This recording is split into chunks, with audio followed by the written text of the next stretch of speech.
반갑습니다. 오늘 미국은 일요일임에도 불구하고 정말 굵직한 소식이 많이 나왔습니다. 먼저 트럼프 대통령이 미중 제네바 무역 협상과 관련해서 남긴 주요 발언과 러시아 우크라이나 전쟁 평화 협정과 관련된 주요 업데이트가 확인되기도 하였습니다. 지금 보시는 내용이 도널드 트럼프 대통령이 오늘 트루스 소셜에 올린 내용입니다. 여기서 트럼프 대통령은 트루스에 다음에 올린 글은 내가 지금까지 발표한 것 중 가장 중요하고 영향력 있는 글이 될 것입니다. 즐기십시오 라는 글을 남깁니다. 또 동시에 백악관에서는 공식 성명을 발표합니다. 이 내용을 보게 되면 이번 주말 진행되었던 미국, 중국 무역 협정과 관련해서 아주 긍정적인 평가를 내리고 있습니다. 미국 무역 대표부 같은 경우 우리는 중국 파트너들과 맺은 합의가 무역 적자를 해결하는 데 도움이 될 것이라고 확신합니다. 라는 평가를 남겼으며 스콧 베센트 재무장관 같은 경우 상당한 진전이 있었다는 점을 기쁘게 보고 드립니다. 내일 세부 사항을 발표할 예정입니다. 라는 글을 남겼습니다. 이와 함께 도널드 트럼프 대통령이 트루스 소셜에 남긴 가장 중요하고 영향력 있는 발표까지 합치게 되면 이번 미중 무역 협상을 상당히 긍정적으로 평가하고 있다는 것을 확인할 수 있습니다. 이에 따라 아직까지 공식적으로 시장이 시작되지는 않았지만 로빈후드의 오버나이트 마켓에서는 벌써 시장에 유의미한 상승이 목격되고 있으며 테슬라 같은 경우도 현재 5% 상승을 보여주고 있습니다. 그런데 트럼프 대통령의 주요 발언은 여기서 끝나지 않았습니다. 현재 푸틴이 15일 우크라이나와 평화 협상을 나눌 수 있다라는 입장을 밝혔습니다.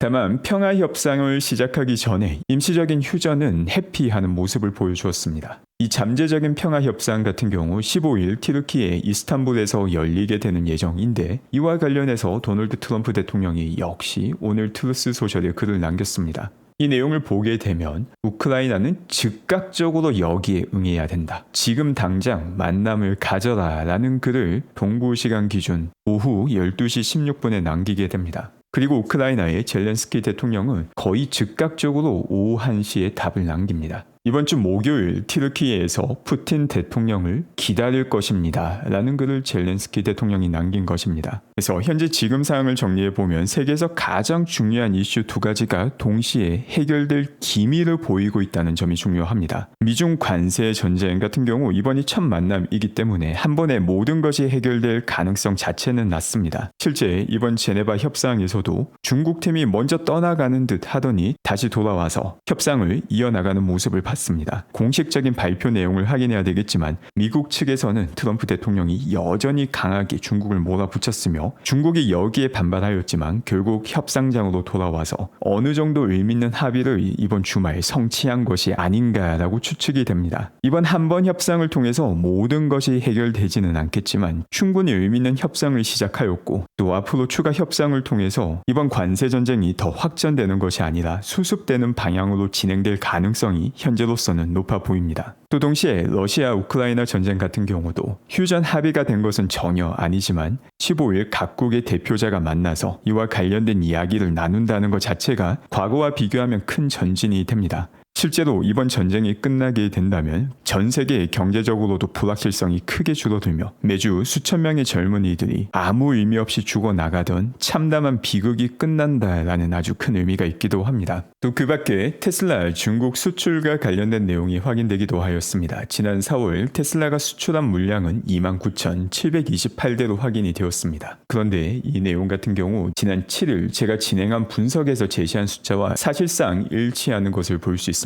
당시 주간 보험 등록수를 바탕으로 수출 물량이 29,765대 내외가 될 것이며 여기서 오차가 크지 않을 것이다 라는 내용을 정리했었는데 실제 수치 같은 경우도 29,728대로 사실상 거의 똑같은 수치다 라는 걸 볼 수 있습니다. 이를 통해서 매번 똑같은 패턴이지만 매 분기 첫 번째 월 같은 경우 중국 내 판매보다 수출에 더 힘을 썼다는 내용을 확인할 수 있으며 또 동시에 모델 Y 업그레이드 전환 뒤 풀캐파 생산이 이제부터 가능해졌기 때문에 5월부터는 훨씬 더 의미 있는 전체 판매량도 확인할 가능성이 높아지고 있습니다. 현재 기가 상하이에서는 몇 년째 분기별 일관된 패턴을 보여주고 있습니다. 분기의 첫 번째 달에서는 전체 판매량이 가장 낮고 두 번째, 세 번째 달로 가면 갈수록 전체 판매량이 증가하게 됩니다. 그리고 그 안에서 수출을 보게 되면 첫 번째 달에는 가장 높고 그리고 두 번째, 세 번째 달에는 점점 더 낮아지게 됩니다. 여기서 말하는 수출이란 중국 기가 상하이에서 만든 차량을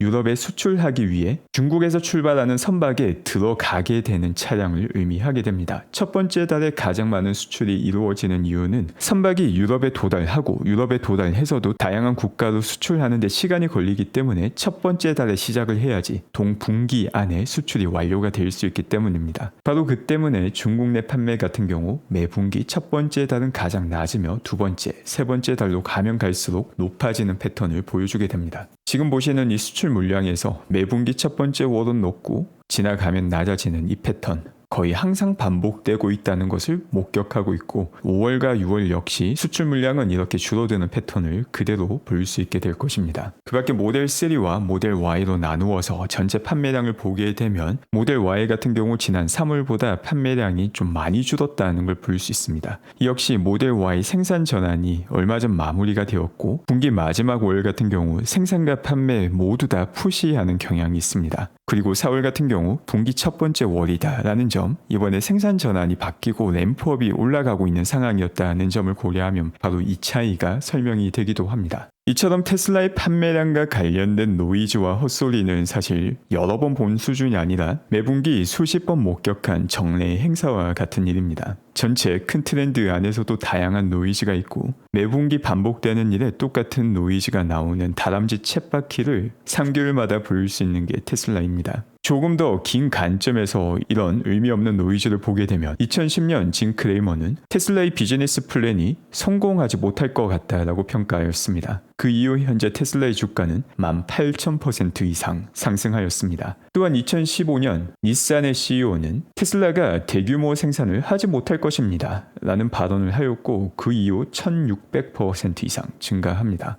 또 2017년 테슬라는 너무 하이프가 많이 된 상황이다. 10년 뒤 테슬라는 존재하지 못할 것이다 라는 이야기가 나왔지만 그 이후부터 1300% 이상 주가가 상승하고 오히려 더 승승장구하고 있습니다. 2018년 당시 폭스바겐 CEO인 허버트 같은 경우도 폭스바겐에서 진지하게 전기차 시장에 진입하게 된다면 테슬라는 곧 부도가 나게 될 것이다 라는 발언 이후 1500% 가깝게 상승하였으며 2018년 고든 존슨인지 고등어가 또 헛소리한 다음에도 1500% 이상 2022년 말 로스 버거 헛소리 이후에도 100% 상승 램버트가 모두 다 테슬라 주식을 판 이후에도 26% 상승 지난 미국 대선 카말라 부통령 러닝메이트로 나왔던 팀 월즈가 헛소리를 하고 난 다음에도 32%가 상승합니다. 이처럼 테슬라와 관련된 아무 의미 없는 헛소리가 반복되는 똑같은 패턴의 역사는 지금 또 반복되고 있습니다. 이처럼 똑같은 역사가 반복되는 게 사실 하나의 대자연의 법칙입니다. 어차피 장기 투자를 성공하는 사람은 극소수일 수밖에 없습니다. 이처럼 사람들의 공포를 자극하고 감정을 자극하는 헛소리가 절대 다수의 사람들에게는 효과적으로 통하기 때문입니다. 그렇기 때문에 실제 의미 있는 정보가 아님을 알면서도 이런 노이즈를 확대 재생산하는 곳이 아주 많죠. 그런 노이즈에 휩쓸리게 되면 또 똑같은 다람쥐 쳇바퀴가 돌아가며 대자연의 법칙이 작동하게 되는 것입니다. 일론 머스크는 아주 흥미로운 차트를 공유합니다. 바로 중국에서 차량 수출을 보여주는 자료입니다. 이를 보게 되면 과거 자동차 수출 강국이던 일본, 독일, 미국이 모두 다 크게 내려가고 있으며 오히려 중국이 세계에서 가장 많은 차량을 수출하는 국가가 되었습니다. 그리고 현재 중국은 내연차보다 내연차가 아닌 차량이 더 많이 팔리는 시장이 되었습니다. 또 동시에 테슬라는 이처럼 커나가고 있는 중국 시장에서 오히려 판매량을 키워나가고 있습니다. 어떤 기업이 경쟁력을 가지고 있는지는 너무나도 명확한 상황입니다. 대다수의 NPC가 똑같은 말을 한다 해서 그 헛소리가 현실이 되지 않음을 깨닫는 사람들에게는 테슬라가 가지고 있는 경쟁력은 너무나도 명확합니다.